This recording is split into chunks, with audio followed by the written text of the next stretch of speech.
nome do Pai, do Filho e do Espírito Santo. Amém. Hoje meditaremos sobre o segundo título de Maria na ladainha lauretana, o título Santa Mãe de Deus.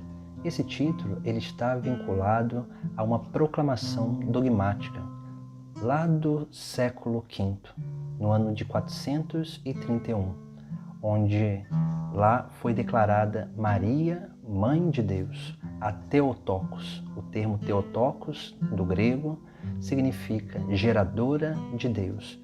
E é claro que diante das circunstâncias da época, esse título ele foi declarado para salvaguardar um dogma cristológico, porque lá na antiguidade estava se negando a união das naturezas humana e divina de Cristo.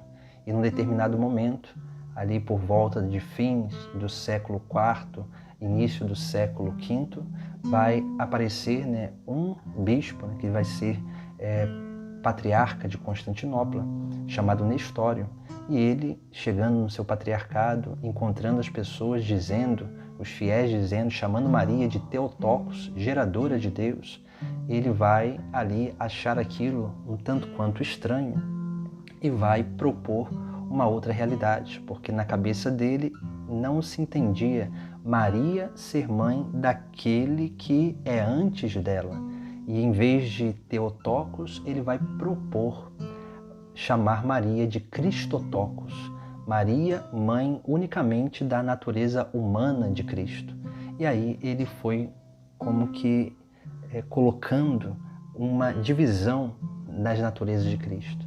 E quando se divide essas naturezas, naturalmente podemos cair em muitas outras heresias, porque podemos dizer que a divindade de Cristo ela se uniu à humanidade num determinado momento do tempo, ou podemos até negar uma realidade e até negar a outra, ou a humanidade ou a divindade de Cristo. Por isso que nós vemos como que o título Santa Mãe de Deus, ela vai salvaguardar esse dogma cristológico da união das naturezas divinas, porque Jesus é sim verdadeiro Deus e verdadeiro homem, como em muitos lugares na Sagrada Escritura também assim é declarado. Por exemplo, a profissão de fé de Pedro, no capítulo 16, quando Jesus pergunta: "E vós, quem dizeis que eu sou?" São Pedro vai dizer: "Tu és o Cristo, o Filho do Deus vivo." Isso significa o quê? Ele é o Messias, o verdadeiro homem que deveria vir, mas ele também é Filho do Deus vivo. Ele é verdadeiro homem, mas também verdadeiro Deus. E na Sagrada Escritura nós temos algumas passagens que os próprios evangelistas colocaram, dando a entender essa maternidade divina, onde Maria, sim, é essa verdadeira Mãe de Deus. No Evangelho de São Mateus, no capítulo 1, versículo 18, vai dizer assim o evangelista: "Ora, a origem de Jesus Cristo foi assim. Maria, sua mãe, estava prometida em casamento a José, e antes de passarem a conviver, ela encontrou-se grávida pela ação do Espírito Santo." Aqui o próprio evangelista ele vai trazer essa realidade da humanidade e da divindade de Cristo, porque ele vai dizer que Maria é a sua mãe e também vai dizer que essa concepção foi por meio do Espírito Santo, manifestando a sua divindade. Depois, no capítulo 1 do Evangelho de São Lucas também ele vai relatar na passagem da visitação de Maria à sua prima Isabel, também uma realidade bem interessante e importante, porque é assim que Maria entra naquele lugar onde Isabel ali estava, Isabel ela vai dizer: bendita és tu entre as mulheres, e bendito é o fruto do teu ventre. Como mereço que a mãe do meu Senhor me venha visitar."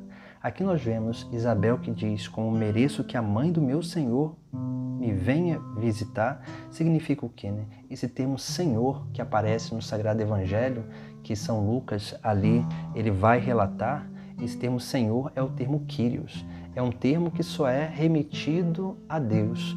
E podemos dizer, é a tradução da palavra Adonai, Senhor, que na antiguidade os hebreus, os israelitas, os judeus, eles usam no lugar do nome de Deus. Então, quando Isabel ela diz a mãe do meu Senhor, ela está querendo dizer a mãe do meu Deus. E por isso que nós chamamos, Maria, Santa Mãe de Deus, a Theotokos, aquela que gerou Deus, porque em Jesus há uma união intrínseca das duas naturezas, e essas naturezas elas não se dividem. Por isso que nós cremos que Jesus é verdadeiro Deus e verdadeiro homem. Santa Mãe de Deus, rogai por nós. Em nome do Pai, do Filho e do Espírito Santo. Amém.